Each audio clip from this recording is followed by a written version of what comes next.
তো বন্ধুরা, তোমাদের সাথে চলে এসেছি আবার একটা নতুন ভিডিও নিয়ে। তো আমি দেখাবো আজকে ভিডিওতে, আমি তো দুপুরবেলা ঘুমোইনি, আমার মেয়ে ঘুমোচ্ছিল। আমার মেয়ে ঘুমিয়ে পড়েছে, তার জন্য তাকে আমি ঘুম পাড়িয়ে বলি চলো যেইগুলো সব গোছালো কাপড় জামা আছে সেগুলো সব গুছানো যাক। তো সেগুলোই আমি গুছাচ্ছিলাম। গুছানো হয়ে যাওয়ার পর আমি আলমারিতে রাখতে যাব, দেখি না এখানে নিচের অবস্থা খুবই খারাপ, সেগুলো গুছালাম। এই সময় মেয়ে ঘুমোচ্ছে তাই এগুলো গুছিয়ে নিলাম। গুছিয়ে নেবার পর আমি ভাবলাম যে শাড়িগুলো তাহলে গুছিয়ে নেবো, এই সময় ঘুমোচ্ছে তো।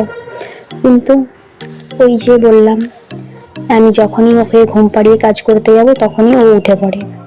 ঠিক তার কিছুক্ষণ পরই ম্যাডাম উঠে বসে পড়েছে, দেখবে দাঁড়াও।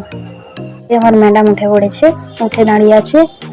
দিয়ে বাইরে এলাম, বাইরে এসে তারপর ওকে জল খাইয়েছিলাম। জল খাওয়ানোর পর ওর জন্য না কলাটা রেখেছিলাম খাওয়ানোর জন্য সকালে, কিন্তু সেটা সকালে খাইনি, তাই ভাবলাম যখন ঘুম